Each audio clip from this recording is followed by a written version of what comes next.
Good afternoon and welcome to my presentation on blended learning and the future. My name is Megan Ocon and I will be presenting for everybody today. We're just going to do a quick overview about what is blended learning and then the place of blended learning in higher education, specifically speaking about post-pandemic. So what is blended learning?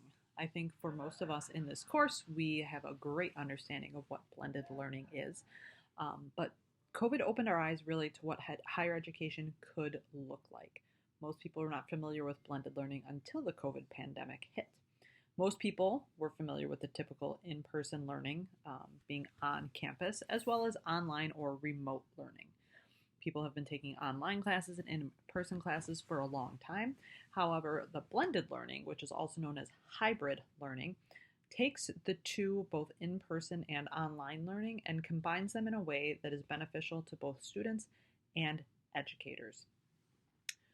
For those of us who were teaching at the height or the beginning of the COVID pandemic, we were all thrust into virtual learning during that pandemic, which led to overnight creation of online content. Suddenly, we had to take and figure out how we were going to use the things that we were using in person, online, in order to engage and educate our students in that environment because we just did not have any other choice.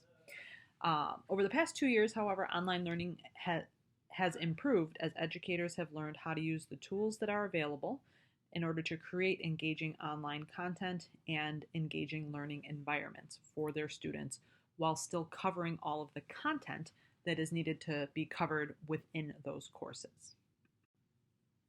So the real question is blended learning here to stay? I think most of us would probably agree with this statement here. Yes, a million times yes. Blended learning has proven itself to be beneficial for both faculty and students, and I think it's really opened up people's eyes to what college and learning can be. It's been well received by students as well as many educators, and it really allows students to have the college experience without the traditional time needed on campus. It offers advantages to some of the non traditional learners who are trying to balance school along with often working a full time schedule, balancing their family life, home life schedules, chores, and everything like that.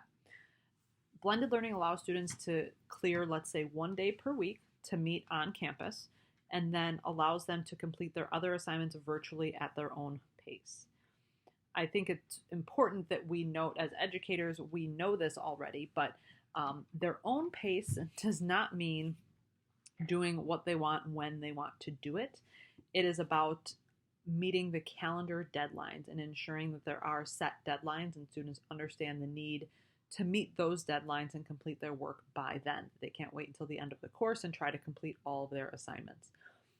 It's pertinent also to stress with students that because there is less in-person class time, that students need to make sure that they are attending the in-person sessions. Those need to be a priority for them.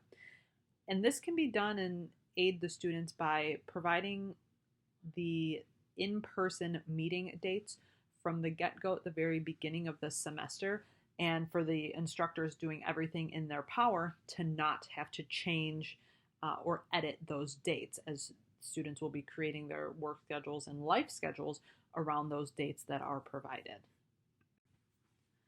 As with anything, there are definitely still some kinks that need to be worked out, especially for those who maybe weren't teaching during the pandemic, haven't had as much experience with the blended learning environment. So some of the biggest kinks are the schedule, which, as I already mentioned, it's important that the students and instructors understand the time commitment of a blended course. As instructors, we know that utilizing some of the tools that are available are very engaging and beneficial to students, but also very time consuming for us to learn and then create that content.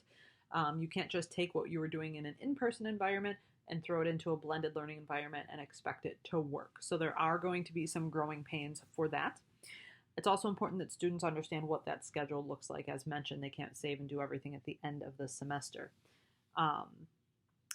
The instructor's qualifications, as we all know, as we're taking this course, it's important for educators to learn about the tools that are available and how to be efficient and quality online instructors. So As we get out of the pandemic, hopefully, and are going back to a somewhat more normal routine, instructors who are teaching online should have some sort of qualification or certification to ensure that um, they are they're doing the best that they can with what is available, and also that they're engaging the students, that they're not just taking their in-person material and pushing it into a blended environment.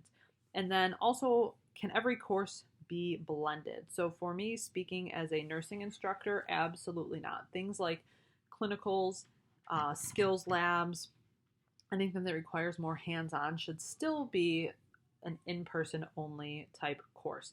Can you imagine having a nurse taking care of you who had never hands-on practiced putting an IV in, had only done it in some sort of virtual simulation and had never done it on, a fake arm or practiced on another patient? That would be kind of terrifying for you as a patient. So it's important that we make sure that we are getting those in-person skills and things that we can't necessarily convert into an online or blended environment, that we're still doing those things in person. So students need to know that they can't come in and complete a nursing program completely in a blended or online environment, that they still are going to need to come into campus. And here are just a few links to some of the references that I used while gathering more information to compile this PowerPoint.